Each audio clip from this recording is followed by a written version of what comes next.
15-ci gün. 15-ci gün də bizdə inanclar mövzusudur. İnanclar, təlqin, ustanovkalar.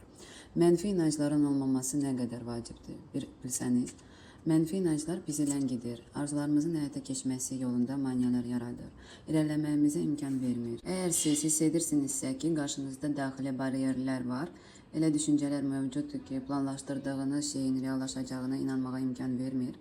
Bu video məhz sizin üçündür. Edilməli olan birinci şey öz inanclarınızı üzə çıxarmaqdır.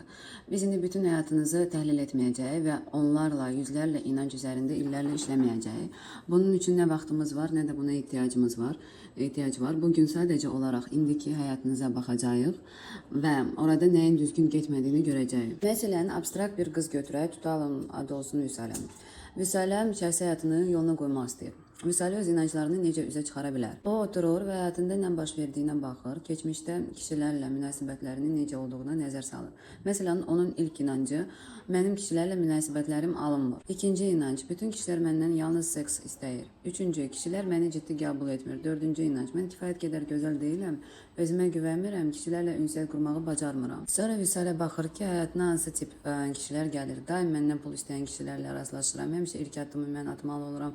Pasiv kişilər qarşıma çıxır, məni əldə etməyə çalışmırlar. Bütün bunların hamısını Vüsalə açıq şəkildə yazır və təsvir edir. Aygün nəyi təsvir edəcək? Aygünün arzusu normal maaşı olan ideal bir iş tapmaqdır.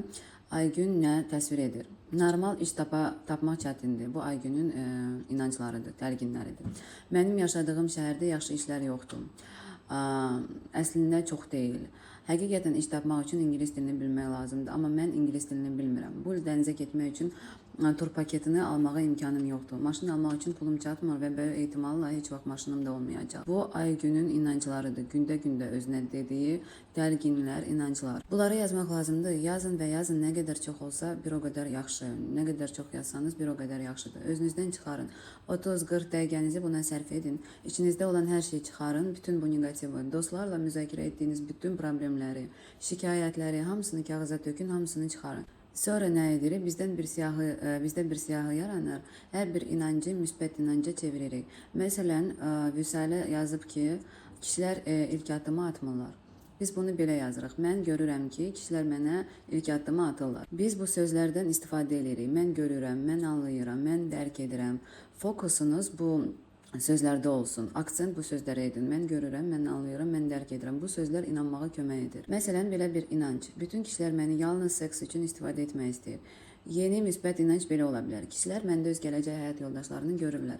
Kişilər məni bir qadın olaraq tam şəkildə dəyərləndirirlər. Bu müsbət inanc uzun ola bilər. Mütləq bir cümlə ilə məhdudlaşmaq lazım deyil. Əgər içinizdən gəlirsə, yazın, genişləndirin, detallandırın. İnsanlar, bu marafonu keçən insanlar ustanovkalarını, yəni inanclarını yenidən yazarkən hansı səhvlərə yol verirlər. Birinci səhv mənfi inanclarının tam bağlanmaması. Bir qız belə bir mənfi inancı yazmışdı ustanovkanı ki, anamın taleyi necədirsə, mənim də taleyim eyni ilə elə olacaq. Yəni, onun fikrincə o, anasının taleyini təkrarlayacaq və bunu heç istəmir. Qız bu inancı belə dəyişmişdi. Mən həyatımın sahibiyəm. Amma problem ondadır ki, İkinci yaratdığı güya müsbət inanc, problem ondadır ki, birinci inancı örtmür. Əslində, yeni inanc köhnəni tamamilə ləğv etməlidir, silməlidir. Bəs ananın taleyi necədirsə, qızın da taleyi elədir, elə də olacaq. Bu inancı hansı yeni inanc tam bağlaya bilər, tam örtə bilər. Məsələn, belə yeni inanc, müsbət. Mən ssenaridən çıxmışam. Mənim münasibətlərim tamamilə fərqlidir. Mənim özümə məxsus taleyim var. İkinci səhv, standart ifadələrdən istifadə etməkdir. İnternetdən tapılan hazır afirmasiyalar.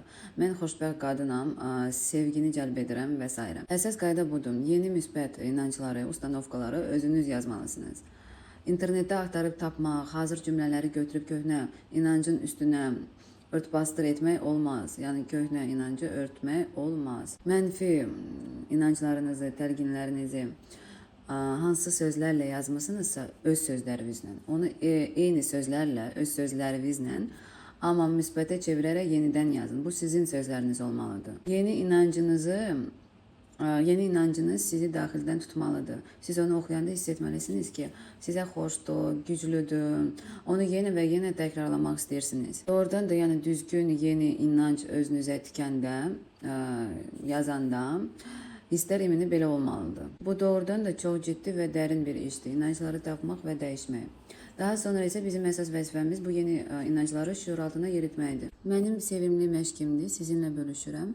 Mən özüm üçün şəxsi audio köklənmə, audio nastroy edirəm, diktafonu götürürəm, ifadə ilə, hisslərlə yeni inancları səsləndirirəm. Məsələn, kişilər məni sevir, kişilər məni ciddi qəbul edir, ətrafımda çoxlu kişi var. Onlar məni qadın kimi heyranlıqla dəyərləndirirlər. Kişilər mənə evlilik təklif edirlər, mən asanlıqla ərə gedirəm. Bütün inanclardan özünüz üçün bir audio köklənmə hazırlayın. Sonra bu köklənməni telefonunuzda saxlayın. Gündəlik işlər zamanı onu 3 dəfə dinləyin. Sizin növbəti vəzifəniz bu audio köklənməni rutin işlər zamanı məşq edərək, gəzərkən, qaçarkən dinləməkdir. Bu anlarda bizdə bir növ trans vəziyyətinə düşürük. Qaçanda, например, gəzərkən biz bir növ trans vəziyyətinə düşürük. Çox adam deyir ki, məhz qaçır zamanı arzular həyata keçir və bu doğrudan da işləyir. Uyğun bir anda audio köklənməni dinləyin, amma avtomatik yox. Hər cümləni təkrarlayın, hər cümləni hiss edin, hər cümləni dərk edin, cümləni deyərək uşaq kimi sevinin. Bu köklənməni gündə minimum bir dəfə. Bugündən marafonun sonuna qədər mütləq dinləyin. Bu çox güclü işləyir, şüurunuzu yenidən qurur, düşüncə tərzinizi dəyişir, maneələrdən və köhnə inanclardan azad olmağa kömək edir. Bu cəmi 10 dəqiqəlik bir məşqdir. Üstəlik, mən artıq buna sahibəm, hissi ilə vizualizasiya da edin. Əgər vaxtınız çatarsa, arzularınızı yenidən yazılı şəkildə də köçürdün 14-cü gündən, 14-cü günün tapşırığı. Yəni vaxtınız olarsa, çatarsa bunu da edin. Bu işləyir, bu sizə lazımdır.